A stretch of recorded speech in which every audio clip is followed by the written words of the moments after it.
Hi, so my name is Jonathan Jacques-Belletête, and I'm the art director on Deus Ex Human Revolution.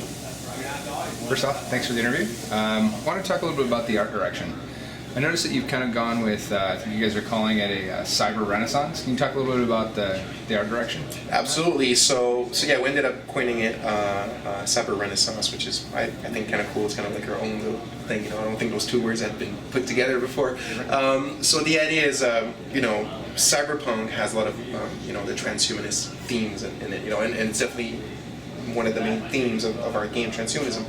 And transhumanism is about upgrading the human machine, right? The human system and everything. And if, in order to upgrade a system, you need to understand how it functions, at its basic, right, at its foundation. And that's what we did in the West during the Renaissance, was really trying to understand the human machine, doing all those dissections, which were very taboo during the Dark Ages, and then during the Renaissance, they started to be kind of more accepted. So it's almost as if we started seeing the Renaissance, like the beginning of the transhumanist era. So I mean, it isn't really, but we kind of use it as a metaphor, like it's the stepping stone. It's almost like a curve Renaissance, and 2027 right here, And once we kind of like that, and then it's also like the myth of Icarus, which is not part of the Renaissance, but the Renaissance is all about getting the knowledge back from the antiquities and the Greeks and everything. That's where the myth of Icarus comes from. So all these things were kind of cool. JF, Mary Demorand really liked the ideas, so they included it in a lot of the narrative and things like that. But then I said, okay, so how am I going to include this in the art direction? And so there's a color palette, like the black and gold, which is where, if you look at the artists from like the late Renaissance or the early Baroque, like Vermeer, Rembrandt, that kind of black and golden hue is very present in the paintings.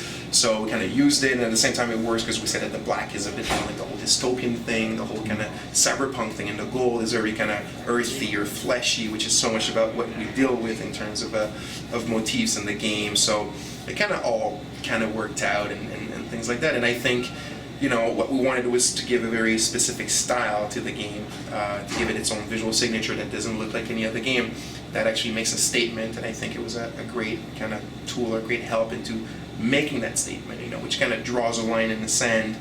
But I think that's what's good. If you draw a line in the sand by, doing something, there's some people on one side of the line, there's some people on the other, but at least you're kind of affecting everybody emotionally speaking. And I think that's when your product really connects with them, Sure. So obviously, to get it onto a console versus PC, you're going to have some art changes. Can you talk a little bit about if you guys have any? You know what? It's, in terms of because there's two things, right? In video games, visuals. There's art and there's tech. You know what I mean? Like, to me, a bump map, you can't put a bump map in the art history book. That's not art. You know what I mean? That's just like, it's a tool. You know what I mean? Sure. And I think a lot of people still don't fully understand this in our industry. They think that having great ambient occlusion is art, and it really isn't. If your game doesn't have if your art doesn't communicate anything narratively, if it doesn't support the narrative, whatever, I don't care how much bling you have. You know what I mean? Now, this being said, it's still very, very important. So in terms of art itself, like the actual visual metaphors and aesthetics and everything we have in the game, it's exactly the same on the PC version, obviously. That's exactly what I wanted you to address, because a lot of games, when you come to a console port, they're kind of ripped apart. They're restructured, and the art is not as good, and the tech is not as good. Exactly. But in this game, it appears that there's some visual differences, of course, on the PC, but ostensibly they're pretty much the same. They're pretty much the same, and obviously there's a few, obviously on PC we have DirectX 11, so a few things have been added, with physics and things like that. We have the 3D, we have the possibility of having the Infinity thing with a lot of multiple monitors and things like that.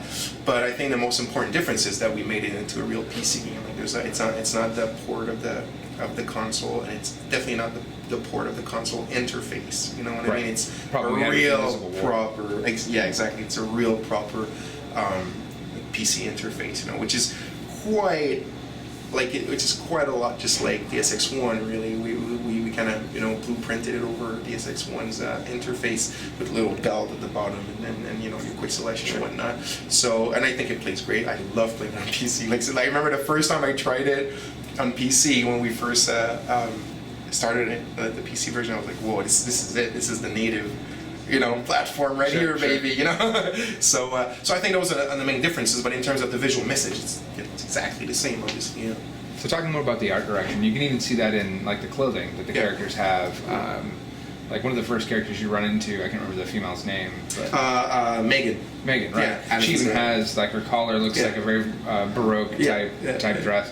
Can you talk a little bit about kind of the environments and the clothing and that kind of thing? What sort of inspired you with that? Yeah, influences. Yeah. So again, like I said, when we kind of like the analogy with the Renaissance, it was all about trying to figure out how to put in the game and the designs, and that's when the pain really started, because it's like, hey, this whole thing, sounds good on paper to mix those things, right? It's like, how do you actually mix them?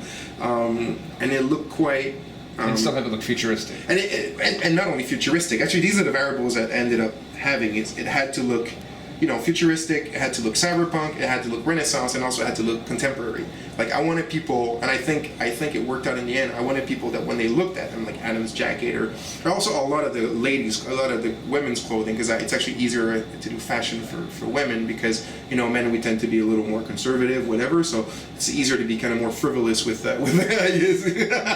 with women, so I had more fun with that, and it was easier to get to the proper degree with the women.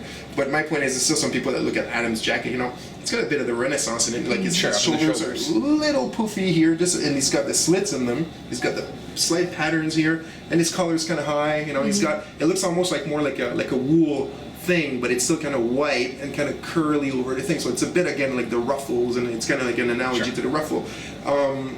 So it was all about, obviously, looking at, what's cool now, what we're expecting to have in the future, and also what are the main Renaissance kind of fashion, variables, and then it was quite hard. And then there's like real fashion designers, like a guy called Garrett Pugh, obviously Alexander McQueen, like all those people. They've always kind of they're kind of pooling a bit from those influences, right, and putting them in their stuff. Not all their collections, but some really do. And then when I started seeing this, I was like, man, this is going to be a great help, because in an industry where we have more of a tendency of doing big guys and big armors with big guns and stuff like that, it's, even though you gotta have the best concept artists in the industry, it's such a huge different demand to say, now I want you to make fashion, literally, and it's not because they're not good, it's just not what they're used to do. Sure. So when I started seeing these references from all these real fashion designers, it suddenly, like, it started being a bit easier, and then the whole thing just gelled and it started working, And again, it's not everywhere in the game, it's not every character, it's like, it's when it makes sense narratively and I guess environmentally and all these things, yeah. Sure. And speaking of the environment, there's an area in the game called the Fluff, I guess. So you have, below that, you have kind of the squalor and the very Blade Runner streets, very Blade Runner. Yeah. And above that is it's beautiful. You can see the sky. And so can you talk a little bit about the environment? Yeah, that totally. Together? So that's the island of Hangsha, which is a real world location. It's kind of like a little suburban island off the coast of Shanghai. It's about 6 kilometers across, so it's actually not all that small, but it's pretty kind of suburban right now. There's like a little town. There's like lots of farming around it.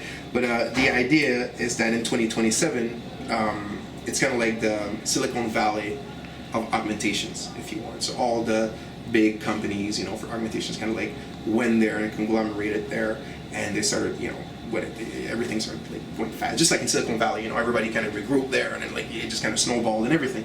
And then they all the corporations and manufacturing plants, blah blah blah, they filled up the island, rather quickly. Then they needed more space, and you can see if you go on Google Earth or Google Map, whatever, there's other little islands around it. So they asked the Chinese government if they could buy those islands, and for monopoly laws and reasons, the Chinese government said no.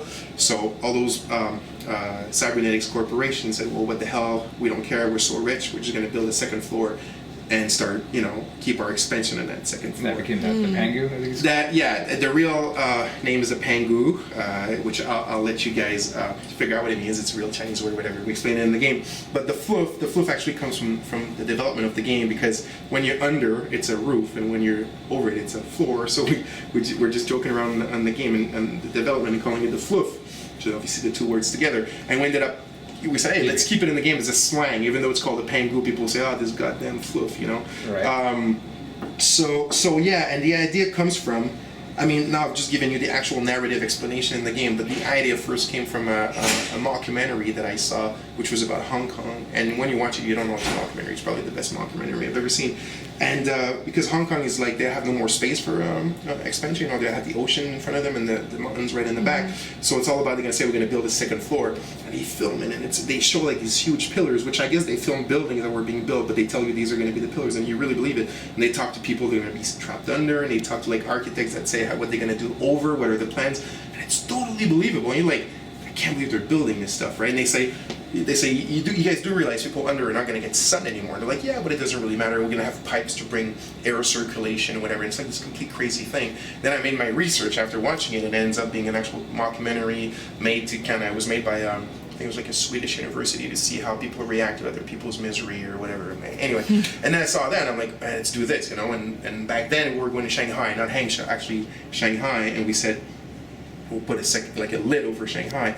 But then at one point, Mary, narrative game designer, said, I can't find a rational solution for putting a roof over Shanghai. Like in the mockumentary, it makes sense because Hong Kong, they're lacking space, but Shanghai, they're not lacking space. And that's when I started making research. I'm like, okay, no. And then I saw this little island, we came up with this whole idea that I just explained, and kind of all worked out, yeah.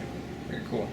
So is there any other, if you had to kind of sum up the feel of a Deus Ex game on the side of the art thing, how'd you sum that up? Because the first game, I mean, it was a great game, but let's not call it beautiful. Yeah. So I mean, how did you kind of bring that together? And Invisible War isn't that beautiful either. No. So how did you kind of pink. Right, lots of pink, entirely too much pink. Future is all about purple and pink. Everybody knows that. So how did you kind of to pretty it up and make it modern? Yeah. For a current audience. I don't know. I guess I didn't really see it that way, you know, as much as what the first one was or the second one was. I guess I just figured. Did you really look at those games for the art direction? Well, not really. I mean, I looked at them to make sure. I mean, they're obviously about cyberpunk. That's pretty much like right. They don't really have a specific art style. You know, they didn't have a very kind of directed art direction. Apart from the first one, apart from being as cyberpunk as possible, and I think they really nailed it. So it just because of that, it became very important that we understood cyberpunk very well, visually speaking, all the archetypes of the genre, and then add our own flavor to it, which is where the Renaissance came in. And and I mean, like I said, as an art director, I'm all about trying to make a statement, trying to make something a little bit different. So I don't like photorealism, you know. I like to make games that are more stylized, still very, very credible. You know, because I don't think. Well, 2027 is not that far away. And it's not that far away. But my point is that even if you make like a super extremely sci-fi or extremely like old in the past game, the notion of credibility is not time related. You know what I mean? Sure. It's something to be believable. You can still make a world that's like 6,000 years in the future, and you can still work at making it believable. You know what I mean? So that's what was really important. And I think making it stylized is actually a great way to try to make the whole thing homogeneous, you know, because there's like a style that runs through everything, how the textures are made, how the characters are made, whatever. You're not always chasing photorealism, but about everything. And then one thing is like 90% photorealistic, and then this other character, he's more like 30% photorealistic, and then you just have like this kind of curve of photorealism that's not even, it's not sure. homogeneous. And I think if you have a homogeneous style, and it's easier to control the style, I think it makes the world more credible and believable. And that's really what I'm after as an art director. And then if it's pretty, I hope it is. That's what I try to do. It's not up to me to say. It's definitely, like I said, it's a line in the sand. You know, probably some people like it, some people don't, but it affects both sides.